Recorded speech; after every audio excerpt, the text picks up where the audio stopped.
आपका बहुत बहुत स्वागत है मेरे YouTube channel science with Mariam में। आज हम साइंस का एक नया चैप्टर स्टार्ट कर रहे हैं ऊतक, और जिसमें हम पहला सेक्शन है वो है पादप ऊतक। फिर उसके बाद हम दूसरे सेक्शन में देखेंगे जंतु ऊतक के बारे में। तो यहाँ हम पादप ऊतक को देख रहे हैं।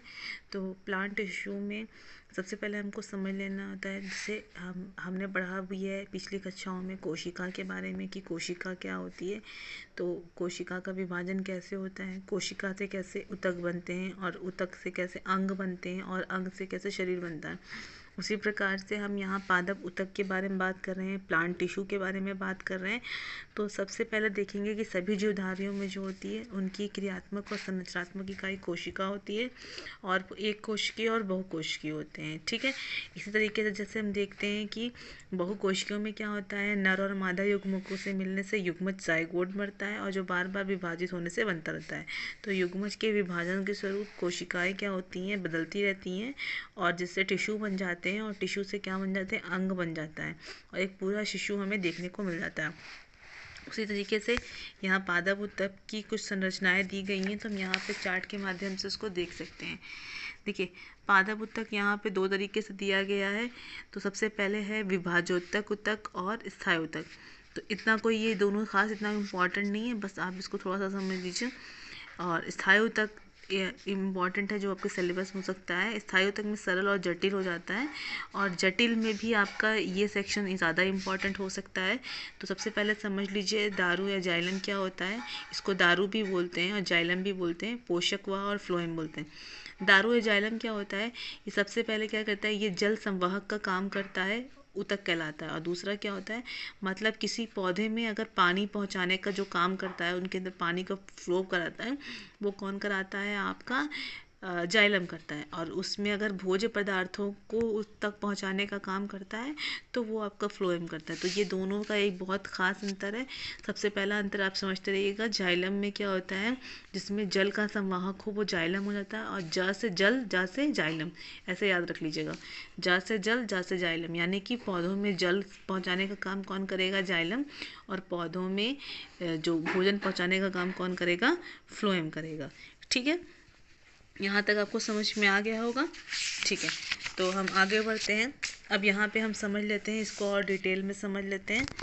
तो ये देख लीजिए, यहाँ पे आपको दारू या जाइलम के बारे में अच्छे से समझा दिया गया है। ये जल संवाहक ऊतक है, और ये क्या करता है, इसका प्रमुख कार्य देखिए, इसको अच्छे से पढ़ लीजिएगा आप।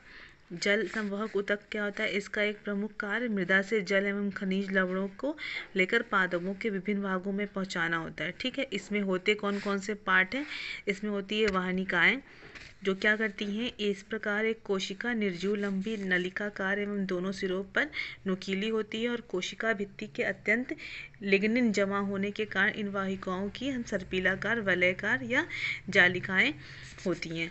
ठीक है, तो ये वाहिकाएं क्या होती हैं, यहाँ पे दिया गया वाहिनिकाएं, और यहाँ पे है वाहिकाएं, ये दोनों यहाँ पे दिया हुआ है। और मृदुतक भी होता है इसमें, और दारू तंतु भी होता है। ठीक है, तो ये निर्जीव, और ये देखिए यहाँ पे इसका चित्र बना हुआ है, आप इसको देखकर अच्छे से समझ लेंगे। अब हम आते हैं यहाँ पर इसके कार्य क्या होते हैं, दारू मतलब फ्लोएम के, जाइलम के कार्य क्या क्या होते हैं। तो मैंने आपको बताया था, ये दारू पादप को यांत्रिक शक्ति प्रदान करने का काम करता है। अब हम आते हैं फ्लोएम की तरफ बढ़ते हैं। तो फ्लोएम को हम पोषवाह भी कहते हैं, यानी कि ये खाद्य पदार्थों को पहुंचाने का काम करता है। इसमें भी इसके लगभग 4 पार्ट हैं। चलनी नलिकाएं, सकोशिकाएं, आपका है पोषक मृदुतक, पोषक पोषवा रेशे। अब ये आपके इतने 4 पॉइंट हैं, इनको आप देख लीजिएगा, उसको पढ़ लीजिएगा। आप बुक से नोट डाउन कर लीजिएगा, या मैं स्क्रीन पर आपको शेयर कर रही हूँ, वीडियो को पॉज करके आप यहाँ से भी लिख सकते हैं। ठीक है, इसका कार्य क्या होता है, इसका कार्य पोषक वहाँ पत्तियाँ तैयार करके क्या करता है, ये सभी खाद्य पदार्थों को जो उसकी जड़ों में डालते हैं ना, वो उसको क्या करता है, पौधे के ऊपरी भाग तक पहुँचा देता है। तो यहाँ तक आपको जाइलम और फ्लोएम का कार्य समझ में आ गया होगा। तो इतना आप कंटिन्यू करिए। इसमें इस पूरे चैप्टर में आपको यही 2-3 चीज़ें इंपॉर्टेंट थी जो हमने आपको डिस्कस कर ली, और हम अगले जो इसी वीडियो में हम आगे का बढ़ रहे हैं, जिसमें हम पढ़ेंगे जंतु तक के बारे में। तो जंतु तक में भी हम देख लेते हैं क्या क्या चैप्टर में क्या क्या चीज़ें इंपॉर्टेंट है। देखिए, सभी कुछ यहाँ नहीं है, आप सबको नहीं पढ़ सकते और सबको कंप्लीट करना भी पॉसिबल नहीं है। तो फ़िलहाल जो इम्पोर्टेंट सेक्शन है हम उसको कवर कर लेते हैं, और बाकी डिस्कशन हम डिटेल वीडियो में किसी दिन और करेंगे। तो यहाँ सबसे पहले आप समझ लीजिए ब्लड के बारे में। देखिए, संयोजी ऊतक के बारे में सबसे पहले हम बात करते हैं। संयोजी ऊतक क्या होता है?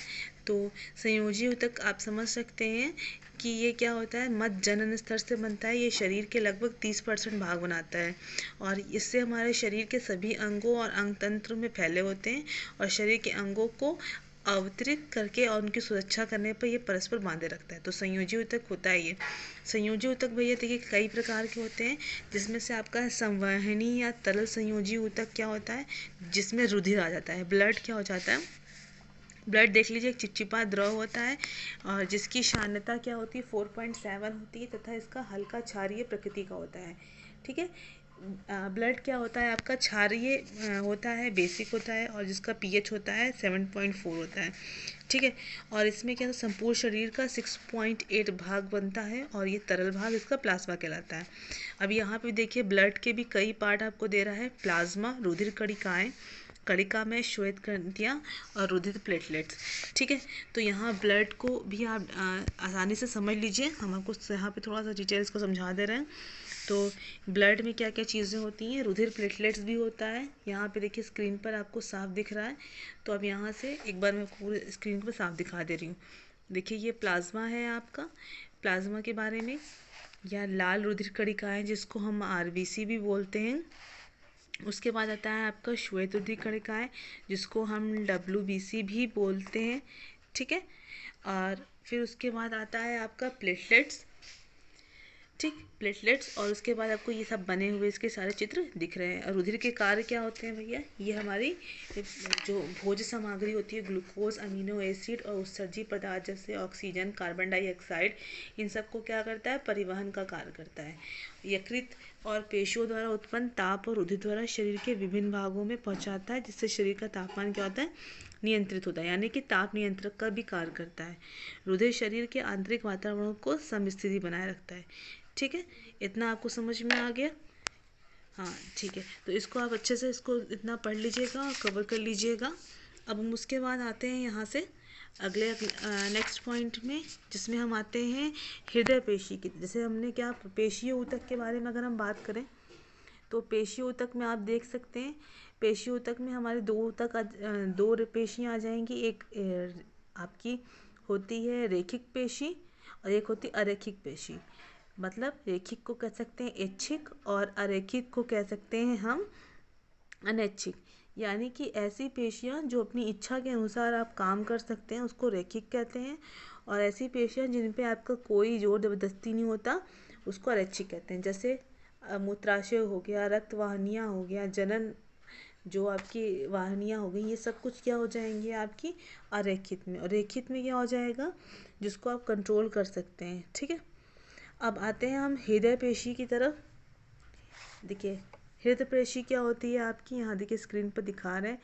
हृदय पेशी क्या होती है, सबसे पहले देखिए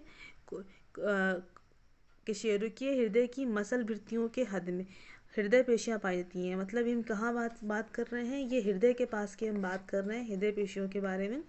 ये छोटी मोटी बेलनाकार और शाखा में पेशी तंतु से बनी होती हैं। पेशी गहरे तंतुओं में गहरे हल्के रंग की पट्टियाँ पाई जाती हैं, जो क्या होती हैं आपकी शाखा युक्त होती हैं। समझ में आ रही है यहाँ से बात आपको? और अंतर्वृष्ट पट्टियाँ कहलाती हैं। तो यहाँ हृदय पेशी का आपको चित्र बना हुआ देख रहा है, आप यहाँ से इस हृदय पेशी के चित्र को देख लेंगे और उसको अपनी कॉपी में नोट डाउन कर लेंगे। अब इसके देखिए कार्य यहाँ पे दिए गए हैं, पेशीय ऊतक के कार्य क्या क्या होते हैं, तो यहाँ से आप इसके कार्य को भी देख लेंगे। ठीक, तो ये इतनी चीज़ें यहाँ से इम्पॉर्टेंट थी।